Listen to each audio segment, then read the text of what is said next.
processes that are transformative to integration of, ultimately we can call, global coherence. So this is I see this more than a global coherence initiative. I see this is more as a cosmic collection, because we are bringing forth all energies of unification. So to limit it only by saying the earth, the world, is highly, but we must also be at a practical level. So at a practical level, we are addressing the state of human condition. Because if the human is well, the human is awake, then nature will follow. Because that is the power that we then will start emitting. So we are really exploring frontiers of sciences of light, sciences of consciousness, which there are maybe a handful of such researchers in the whole planet that are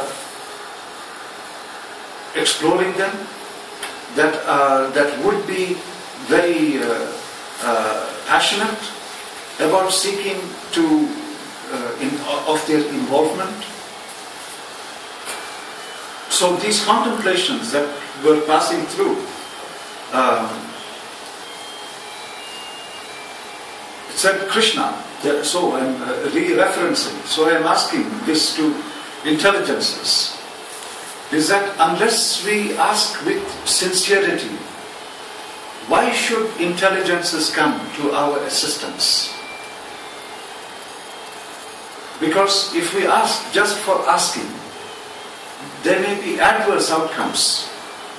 Because if we are not prepared, so the strong guidance is a preparatory period.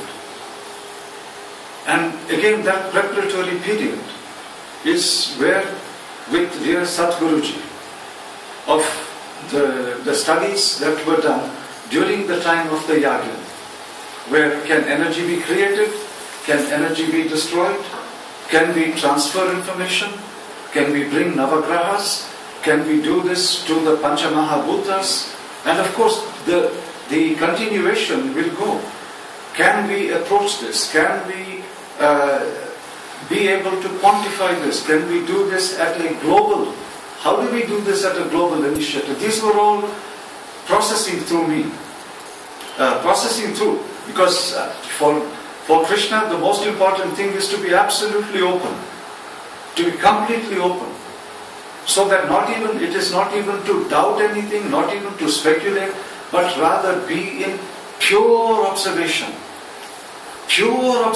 so that we have 100 trillion cells. Let every cell be awake. That's the gift. When that is the gift, then we can go forward completely.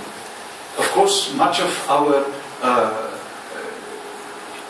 conveyances that are going to transpire today, I shall of course I will convey to you exactly what I will be doing once I get back to the US and in my communications. One, I will speak with Dr. Korotkov, my dear colleague. I call him my soul brother, because that's when we first connected. That was the connection. So I will be conveying to him of our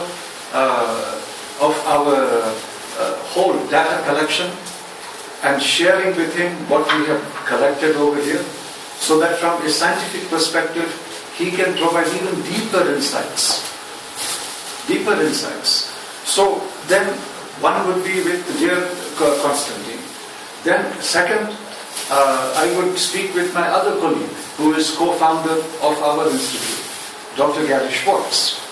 Dr. Gary Schwartz has gone into some very controversial, I use the word controversial here, because we are addressing this in the United States, where such arenas are not looked upon very favorably by a conventional scientific community. He is exploring that where does the soul go after clinical death?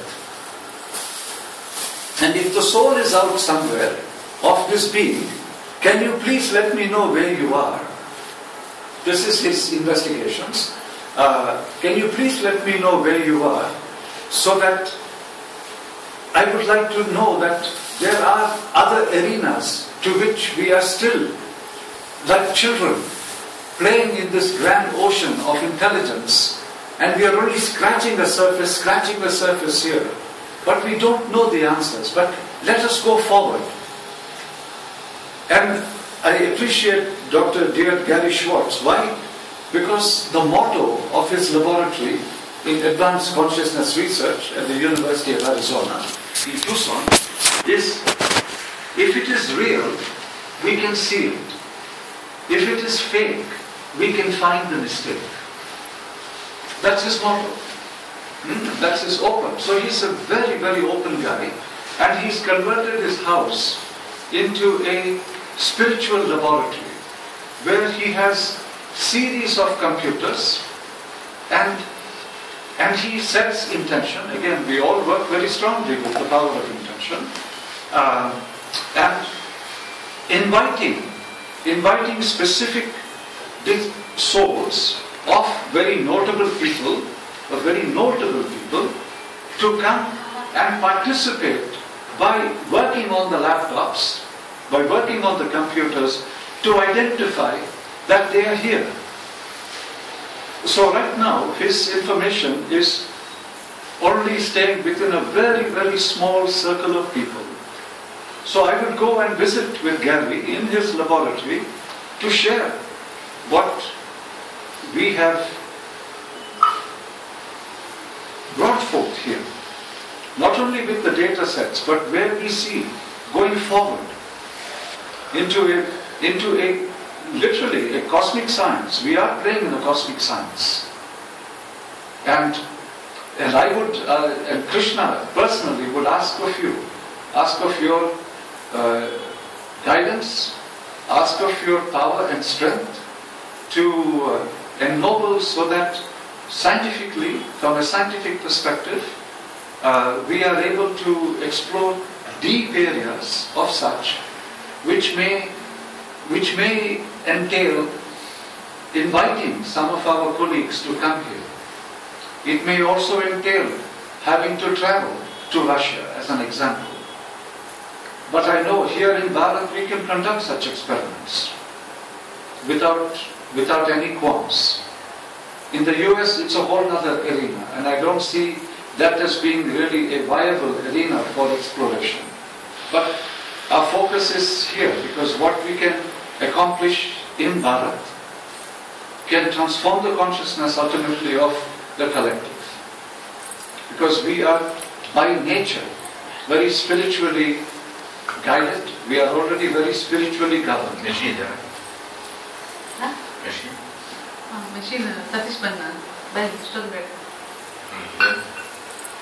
So these are areas of further depth, further exploration that I would now seek from Constantine, because back in the 90s there was a video done where he was speaking the departing of a soul, and they developed certain technologies in science.